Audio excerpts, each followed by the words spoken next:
But Dr. Beeching was working for Imperial Chemical Industries, ICI, I believe chairman of ICI, and he was asked by the government to prepare a plan to improve, to cut back the railway system because there were a lot of loss-making lines. It was called the Beeching Report, and that was then taken up by government, and without, I think, exception, all his recommendations were approved. He was not a politician. It was the politicians who asked him to come on board and work with them for 5 years so that he could compile this report. He was completely and totally impartial, and he did what the politicians of the day had asked him to do. It was highly political, and he was a scapegoat. That's my personal opinion. I think, in hindsight, probably some of the lines that were closed should not have been closed, because we know now that the motor car isn't the answer to every travel problem. When they were proposing to cut it, I mean, there were huge numbers of demonstrations in the town. As if what he did was ruthless, really. It closed down these lines, left people without any form of transport to get where they used to go on the trains. Personally, I would like to have seen, if the railways were going to be closed, I would like to have seen at least the track beds kept for possible reuse, whereas most of them are sold off to farmers, and a lot of them have been built over, which I think is a big shame. Well, my feelings about it are that I just feel outraged at what was done. Beeching's attitude was he fulfilled his role, but it was purely on the candidacy level. He didn't take into account anything else. Our section was reduced to 5. 5, goodness. Yes. So your father lost his house because of Beeching? Yes, he did. I was at Imberhorn School in East Grinstead, and it became evident that we would probably lose one, if not both, of our local railway lines. I felt that it was the wrong thing to do at the time, but that, with the benefit of hindsight, probably it was the right thing to do. I thought it was silly at the time, and I still think it's silly now, because it's put everything on the roads, which roads aren't capable of taking half the time. So the importance of the railway was for delivering That was goods. it. The importance of the railway was there was nowhere else that you could get all this stuff delivered. East Grinstead Station used to be 2 stories. It's now a single-storey station. It used to be 2 stories. On the top floor we had a big flat. So I could go to school by walking out the front door, round through the booking hall and onto the train. There's a publication which a chap called Ian Allen produced, and he had all the information about all the engines. So I took it from those books and put it into mine in pencil. And then when I'd seen the engine, I would ink it in, and I would put the date when I saw the engine. Steam trains are beautiful bits of engineering, but they also create such a fantastic atmosphere with the steam coming out, and the carriages you sit in have got a fantastic atmosphere. They're all made of wood and they have different personalities. The last train left Three Bridges. There wasn't a lot of people on it. There was no one at Rowfant. There was a handful of people at Grange Road. And then we got to East Grinstead. There was a party celebration, there was a brass band, and we all sang Auld Lang Syne. My father was signalman at Tunbridge Wells West from 1953 to 1985. He was in fact the last signalman ever at Tunbridge Wells West because he put the signals back after the last train. The thing I remember was that everybody knew everybody else. Everybody knew everybody else's business.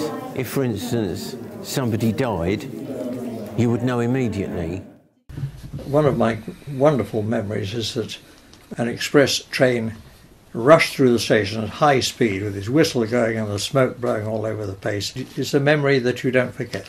So from the age of 6, I travelled on that train alone to Lime Street, Liverpool. My father would open the door and explain to the people already in the compartment, because we had compartments then. There were, I think, eight people in the compartment. Exactly who I was, why I was there, my grandparents would collect me at Lime Street, Liverpool, and I used to be put on the train with a tin of egg sandwiches, I remember, which I remember my father put on the rack above the seat, and I was far too small to reach it and far too timid to ask anybody to get it down. So it was still unopened at 5 o'clock in the afternoon. Those days there was no milk marketing board. No. And father would send milk in churns up, as would his neighbours, to send milk up in churns, 17-gallon churns they were. They were put on the train to London, which was the West Country was the big supplier of milk. That's right, yes. Through London yes. and the Midlands. Yeah. I think I was about 15. Caught the train from Paddington overnight down to Wales. Started looking at engine numbers, calling at all the engine sheds.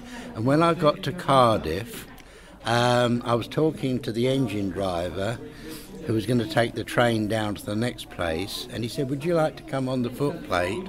And so I then went on the footplate all the way from Cardiff down to Swansea.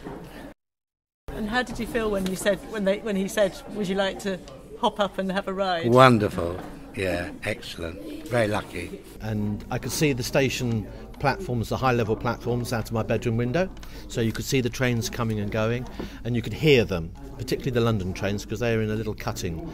And I remember quite well walking down from Tunbridge Wells Central Station, because you had to change at Tunbridge Wells West, and having afternoon tea with my mother and my brother in the Pantiles. So that in Tunbridge Wells, the old station is now a restaurant, and used to go into the waiting room and to see the tickets and things and all what's there. So that's quite fun. In fact, when I was at school, it was quite exciting because I went to Uckfield School, and actually you could see the railway line from Uckfield. Some of the classrooms you could look across onto the railway lines.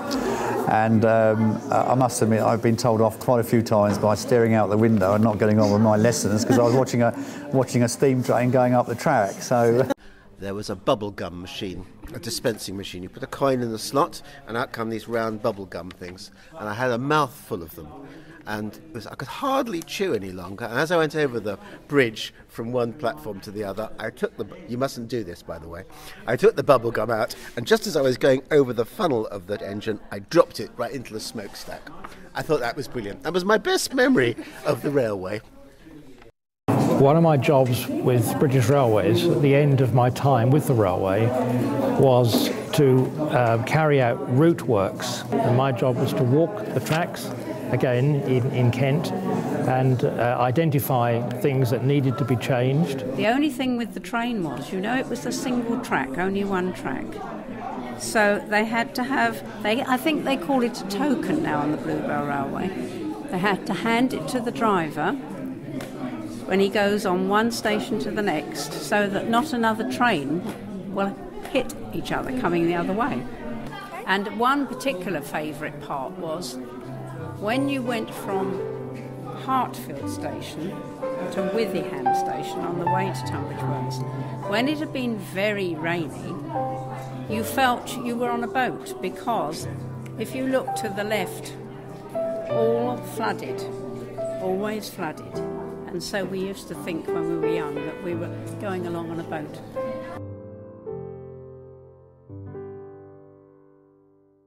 But my grandfather, when he was on the railway, he worked his way right up from being a porter until he became a station master later on. But Groombridge Station used to be what they call a junction, because there were lots of trains and they had a very big goods yard there. There's a lot more cars on the road, it's much more congested, and actually it'd be far better if we had a better railway system and better bus systems so that we could help the environment, because we're putting a lot of pollution into the air. It's left a wonderful heritage because the track bed these days forms part of the National Cycle Route 21, which is a route that's going to connect one day London with Paris, and you probably know it better as the Worth Way and the Forest Way. Part of your Welly Walk, you've got a section which was a disused railway, and it means that actually removing the railway has given a very safe environment for people to learn about nature.